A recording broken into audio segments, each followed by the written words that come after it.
Mesdames et messieurs, bienvenue à cette édition. Voici les titres. La communauté internationale commémore aujourd'hui la journée de lutte contre l'hépatite.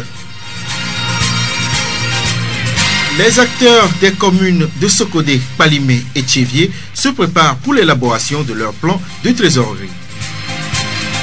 Le Togo veut faire de l'éducation à la citoyenneté un levier d'émergence.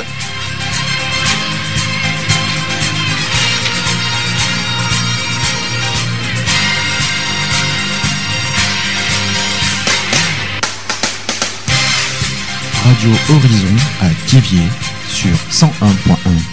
Les trésoriers et les responsables des communes de Palimé, Sokodé et Tchévié mettent à jour leurs connaissances en matière d'élaboration du plan de trésorerie communale. L'atelier a débuté aujourd'hui à Tchévié et prend fin le 30 juillet prochain.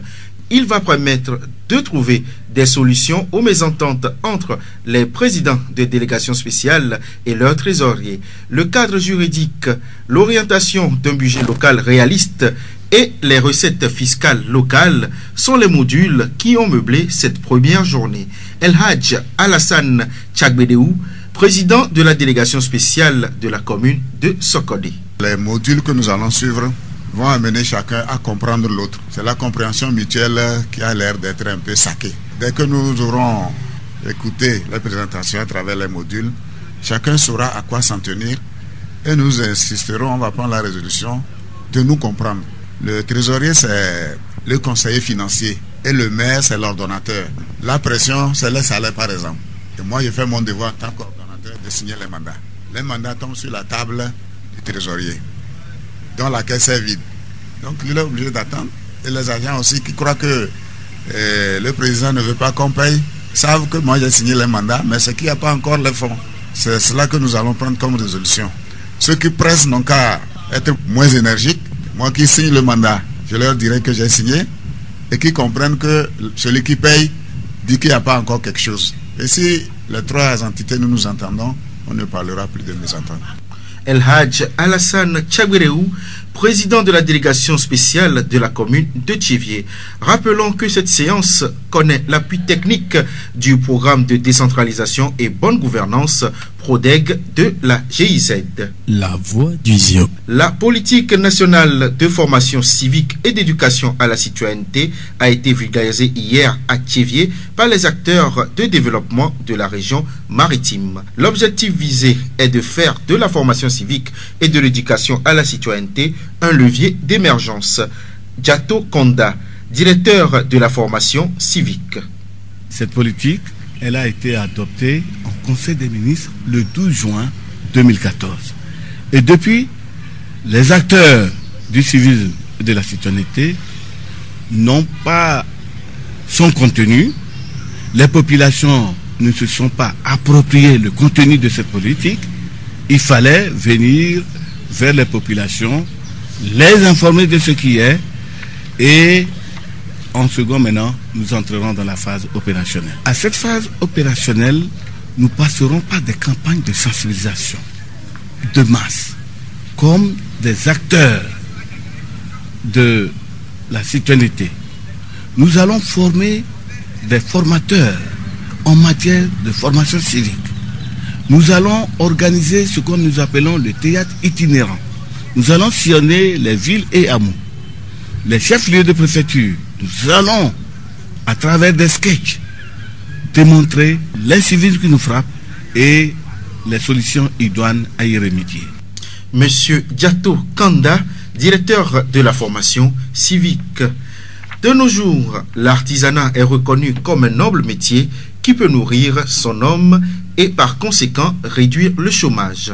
Dans la région maritime au Togo, les artisans se comptent par nombre et vivent aussi bien de leur art.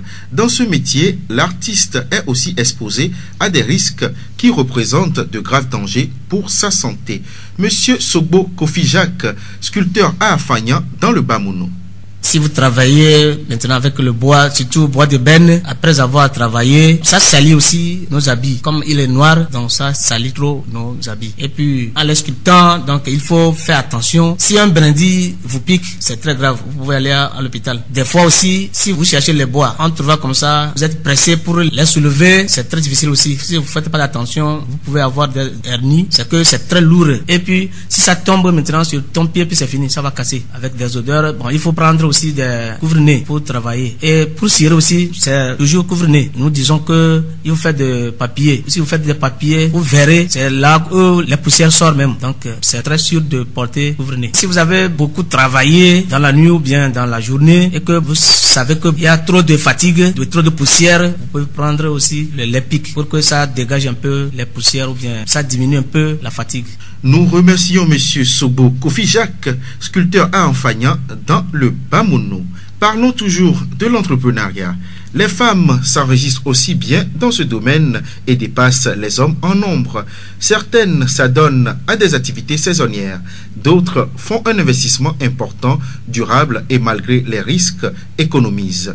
Par passion ou pour faire face au chômage, certaines femmes développent également le génie de combiner plusieurs activités. À Thiévier, mademoiselle Mirlendo Wendy Chantal est esthéticienne et coiffeuse à la fois. Ceci pour offrir des soins de beauté complets à sa clientèle. Elle nous parle de son initiative. C'est un métier qui m'a plu depuis mon enfance et j'aimais toujours belle, c'est pourquoi je me suis lancée là-dedans. J'ai commencé l'esthétique en 2006 et j'ai suivi une formation de 3 ans. J'ai terminé, j'ai fait un repos de 6 mois. Je me suis encore lancée dans la coiffure.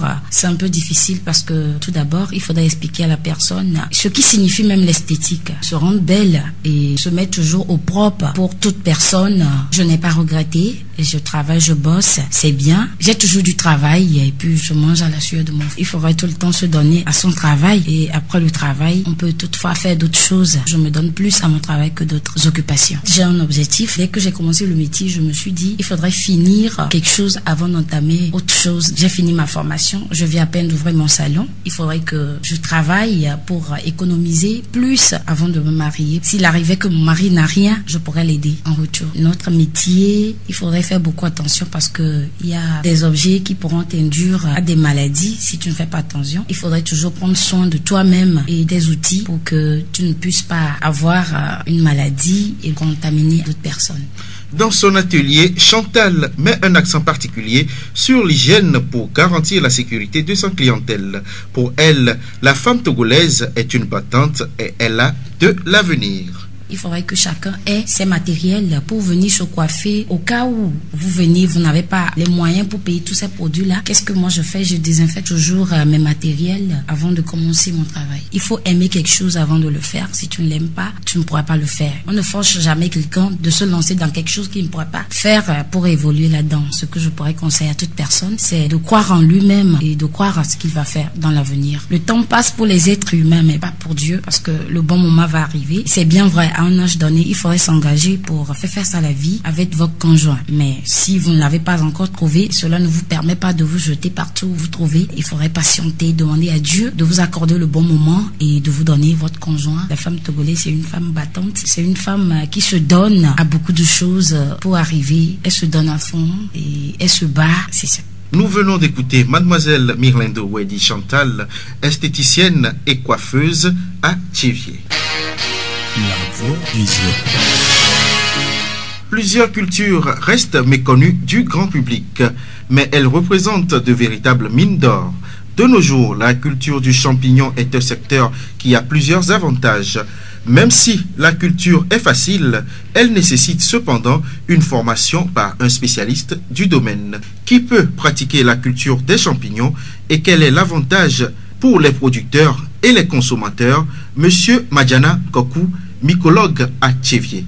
Tout le monde peut faire la culture des champignons. C'est la volonté. Ceux qui sont formés, on peut les former comment le faire parce que c'est une formation qu'il faut donner à gens et les enseigner comment le faire. Et puis c'est une culture très facile. Ça rapporte puisque aucune culture au monde ne peut pas être en 3 semaines. pour qu'on se va récolter. C'est ça la culture de champignon. Et dans ça, maintenant, ça permet non seulement aux producteurs, mais aussi un revenu. C'est pas la consommation seule qui va apporter à l'organisme, mais aussi un revenu très conséquent, parce que quand vous le faites, en quelques 3 semaines, vous avez déjà les champignons pour qu'on se va vendre. Et non seulement ça, le champignon est un aliment complet, riche en qualité, qui permet à l'organisme de voir de nouvelles cellules. D'abord, ça dégraisse les toxines que les gens ont consommé la viande depuis longtemps. Ça les enlève. Quand vous commencez à consommer, vous êtes guéri de ces maux de goutte. Ça renforce leur système immunitaire parce qu'ils ont un seul dénominateur commun, le champignon. Monsieur Madjana Kokou, mycologue à Tchéviers. Chaque 28 juillet, le monde entier célèbre la journée de lutte contre l'hépatite. Cette année, l'OMS et ses partenaires invitent les responsables politiques, les agents de santé et le grand public à agir immédiatement pour la prévention des infections et des décès dus à l'hépatite. Les hépatites virales A, B, C, D et E touchent des centaines de millions de personnes dans le monde, provoquant des affections aiguës et chroniques du foie, tuant près de 1,5 million de personnes par an.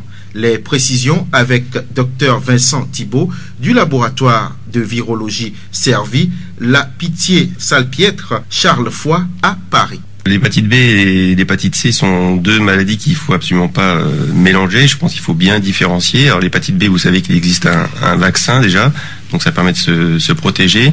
L'hépatite B, on sait maintenant qu'on ne s'en débarrasse pas pratiquement, même avec les traitements actuels, on ne s'en débarrasse pas, mais on peut contrôler l'évolution de la maladie.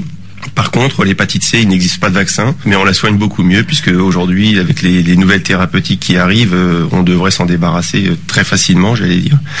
Et ça, c'est un très bon espoir pour le futur. Alors les hépatites, c'est un peu compliqué parce qu'en fait, les hépatites évoluent très souvent de façon complètement asymptomatique pendant très longtemps. Ça peut être des dizaines d'années. Et donc les patients, c'est le cas en France comme en Afrique ou comme dans tous les pays, en fait, les personnes évoluent avec une maladie qui évolue à bas bruit et en fait, on se rend compte qu'on est atteint que lorsqu'on a déjà développé une pathologie beaucoup trop avancée. Et c'est pour ça qu'il faut vraiment axer toutes les actions sur le dépistage pour que les gens soient informés de leur infection. La journée contre l'hépatite rappelle l'ampleur du fléau. Malgré les ravages provoqués, les différentes hépatites sont en grande partie méconnues. Elles ne sont pas souvent diagnostiquées ni traitées. Ça peut être très simple. Pour l'hépatite B, on va rechercher l'antigène HBS, par exemple. C'est des tests qui peuvent être faits très rapidement dans des laboratoires en 15 à 20 minutes. Il y a des tests rapides qui existent même. Et pour l'hépatite C, c'est la même chose. Ça peut être fait avec un test rapide. J'ai vu les prix en Afrique et finalement, les prix sont pratiquement aussi chers que ce qu'on nous on paye en France. Et je pense que là, il y a des efforts à faire. Franchement, il faut maintenant voir la prise en charge des hépatites, la prise en charge thérapeutique des hépatites de façon totalement différente, puisque en effet, l'hépatite C, les premiers essais qui sont en cours sont extrêmement encourageants, avec des guérisons en 3 mois. C'est vraiment une hépatite dont on arrivera à se débarrasser facilement. L'hépatite B, on a aussi maintenant des données avec des traitements à très long terme qui sont vraiment, je trouve ça exceptionnel en termes de contrôle de la pathologie hépatique et évidemment prévention du cancer du foie, puisqu'on sait que l'hépatite B va causer cancer du foie dans un certain nombre de cas. Nous remercions le docteur Vincent Thibault du laboratoire de virologie Cervi, la Pitié-Salpêtrière Charles Foix à Paris. Cette journée mondiale voulue par l'OMS est destinée à faire connaître les différentes formes d'hépatite au grand public et fournir des axes d'action. La voix du Zion. Matière grasse de couleur jaunâtre qui se situe dans les oreilles, le cérumen permet de se protéger contre les agressions extérieures. Mais quand il devient trop épais, il s'accumule et devient un bouchon de cérumen. Le bouchon de cérumen, qu'est-ce que c'est et quelles sont ses causes? Madame Adam Martine, assistante en ORL au Centre hospitalier régional de Tchéviers.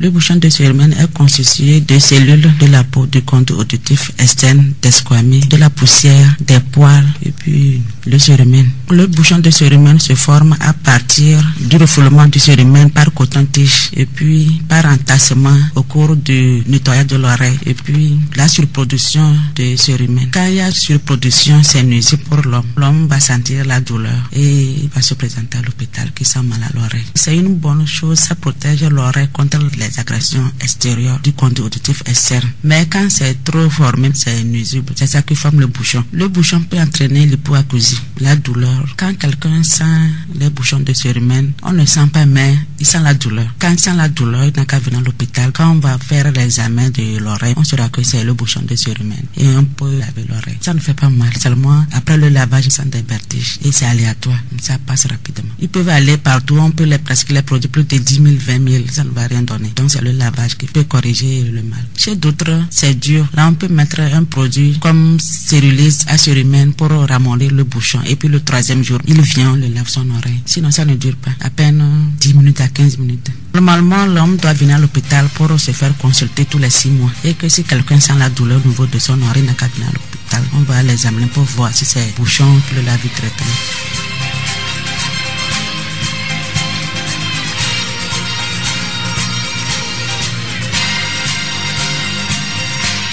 La voix d'un homme peut menacer une femme, mais le silence d'une femme peut secouer la conscience de l'homme. Sagesse africaine.